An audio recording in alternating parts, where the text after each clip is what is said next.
Hello दोस्तों। पिछले video में हमने डिस्कस किया था कि क्या होती है स्मार्ट इन्वेस्टिंग, और इसके साथ ये भी डिस्कस किया था कि किस तरीके से पावर ऑफ कंपाउंडिंग इन्फ्लेशन जैसे राक्षस से लड़ने में लॉन्ग टर्म में हमारी मदद करती है। इसके अलावा हमने डिफरेंट सर्विसेज जो म्यूचुअल फंड हमें प्रोवाइड करते हैं उसके बारे में भी डिस्कस किया था। अगर आप भी जानना चाहते हैं कि पिछली वीडियो में हमने क्या क्या चीज़ें डिस्कस की थी और किस तरीके से वो हमारी हेल्प कर सकती है एक बड़ी वेल्थ क्रिएट करने के लिए, तो इसका लिंक मैंने डिस्क्रिप्शन बॉक्स में दिया हुआ है। दोस्तों, इस पार्ट में हम जानेंगे कि इक्विटी म्यूचुअल फंड कितनी तरीके के हो सकते हैं और किस पर्टिकुलर इक्विटी म्यूचुअल फंड में मेरी पर्सनल होल्डिंग है। इक्विटी म्यूचुअल फंड अगर लार्जली मैं देखता हूँ तो या तो लार्ज कैप फंड हो सकता है या फिर ब्लू चिप फंड हो सकता है। इसके अलावा वो या तो मिड कैप हो सकता है या फिर स्मॉल कैप हो सकता है, और सबसे ज़रूरी वो एक टैक्स सेवर फंड भी हो सकता है, जो एक तो हमें मार्केट का एक्सपोजर देता है और दूसरी तरफ हमें टैक्स में भी मदद करता है। टैक्स बचाने में भी हमारे लिए बहुत बड़ा मददगार हो सकता है। लेकिन कभी कभी छोटी छोटी सी गलतियां हमें बड़ी वेल्थ को क्रिएट नहीं करने देती। अब आप पूछेंगे ऐसा क्यों होता है? आप समझिए, जब आप टैक्स सेविंग के लिए म्यूचुअल फंड का रास्ता चुनने जाते हैं और आप किसी एजेंट के पास जाते हैं तो वो एजेंट कुछ ज़्यादा कमीशन के लिए आपको या तो एंडोमेंट पॉलिसी ऑफर करता है या फिर कोई यूनिट लिंक प्लान ऑफर करता है। अब इसमें उसका क्या फ़ायदा होता है कि उसको ज़्यादा कमीशन मिलता है, और आपको वो जो फ़ायदे गिनाता है उसका सबसे बड़ा फ़ायदा गिनाता है कि सबसे पहले आपको एक लाइफ इंश्योरेंस मिल रहा है, दूसरा आपको टैक्स में भी बेनिफिट मिल रहा है, और तीसरा जब आपकी ये पॉलिसी मैच्योर हो जाएगी तो आपके ऊपर किसी टैक्स की लाइबिलिटी भी नहीं होगी। लेकिन दोस्तों, जब हमें बाय वन गेट वन का ऑफर मिलता है, यहाँ पर तो बाय वन गेट थ्री का ऑफर मिल रहा है। पहला, टैक्स में भी बेनिफिट, दूसरा लाइफ इंश्योरेंस भी, और तीसरा मैच्योरिटी के बाद आपको मैच्योरिटी अमाउंट पर भी कोई टैक्स नहीं देना पड़ेगा। अब आपको लगता है इससे समझदारी वाला डिसीजन तो कोई हो ही नहीं सकता, और यहीं पर आप अपनी जेब कटा लेते हैं क्योंकि उस यूनिट लिंक प्लान का बहुत ज़्यादा कमीशन होता है। चलो इसको एक एग्जाम्पल के साथ समझने की कोशिश करते हैं, और ये एक लाइव एग्जाम्पल है। 2009 में मैं टैक्स सेविंग के लिए Lexus long term equity fund में अपना एक्सपोजर करने चाहता था, लेकिन जब मैं एक एजेंट के पास गया उसने मुझे कुछ यूलिप प्लान ऑफर कर दिए, और यही सारे फ़ायदे जब मुझे गिराए तो मुझे भी बहुत मज़ा आ गया। मुझे बड़ी खुशी हुई कि यार by one get one three का ऑफ़र मिल रहा है, और मैंने एक की जगह 4 यूलिप प्लान ले लिए। अब 4 यूलिप प्लान तो ले लिए, और उनकी टोटल जो एनुअल मेरी लगभग 80,000 रुपये की एनुअल प्रीमियम भरनी थी। उसी में से 25,000 रुपये एनुअल प्रीमियम की एक पॉलिसी अभी कुछ ही समय पहले मेरी मैच्योर होती है, और उसका मैच्योरिटी अमाउंट जो मेरे पास आता है तो 2,50,000 रुपये भरने के बाद मुझे मात्र 2,85,000 रुपये मिलते हैं। इसका मीनिंग क्या हुआ कि मुझे सिर्फ 35,000 रुपये का फ़ायदा होता है 10 साल लगातार इन्वेस्ट करने का।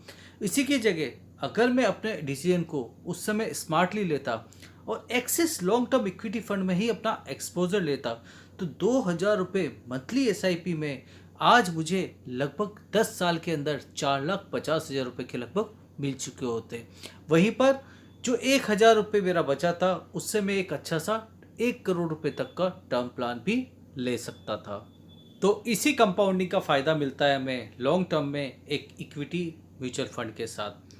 दोस्तों, हमेशा अपने इन्वेस्टमेंट, अपनी टैक्स सेविंग और अपने इंश्योरेंस तीनों को आप अलग से रखिए और तीनों के लिए अलग से प्लानिंग कीजिए।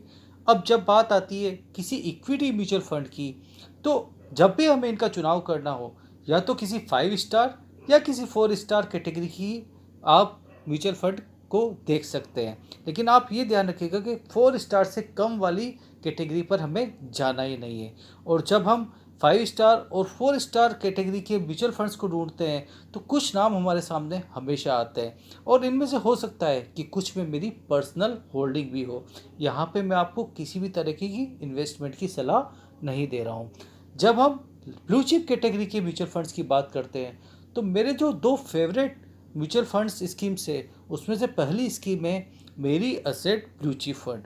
दोस्तों, इसने पिछले 7 साल में 23% का क्यूमुलेटिव एनुअलाइज रिटर्न दिया है।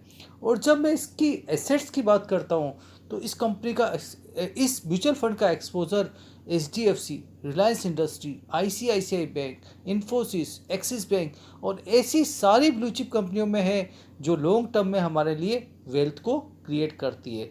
इसके अलावा जो दूसरा ब्लू चिप स्टॉक जो मुझे बहुत ज़्यादा पसंद है वो है एक्सिस ब्लू चिप फंड। दोस्तों, एक्सिस ब्लू चिप फंड में मेरा पर्सनल निवेश है। जब हम मिड कैप कैटेगरी की बात करते हैं तो मिड कैप कैटेगरी में भी मेरी जो 2 फेवरेट स्कीम्स है उसमें पहली है एक्सिस मिड कैप फंड और दूसरी है कोटक इमर्जिंग इक्विटी फंड। जहाँ तक मैं एक्सिस मिड कैप फंड की बात करता हूँ तो इस फंड ने पिछले 7 साल में 17.74% का क्यूमुलेटिव एनुअलाइज रिटर्न दिया है।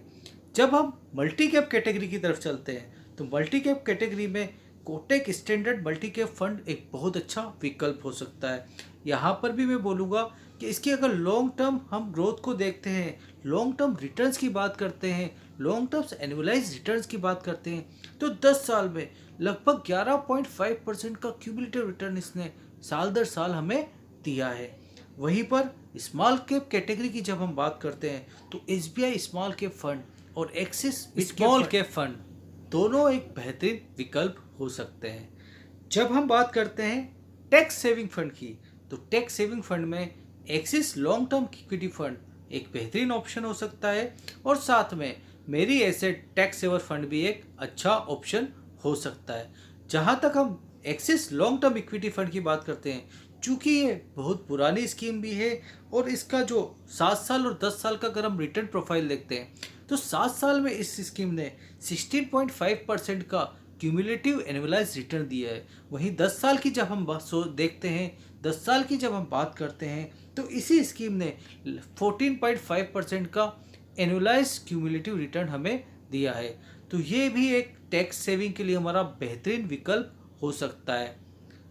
इस वीडियो का अंत बस इन चंद पंक्तियों के साथ मैं करना चाहता हूँ कि बारिश की बूंदें भले ही छोटी हो पर उनका कंटिन्यू बरसना नदियों का बहाव बन जाता है। उसी तरीके से छोटे छोटे निवेश हमारी ज़िंदगी में एक बड़ा बदलाव ला सकते हैं। तो इन्वेस्ट कीजिए, लगातार कीजिए, थोड़ा थोड़ा कीजिए, लेकिन उसको कंटिन्यू कीजिए। धन्यवाद दोस्तों।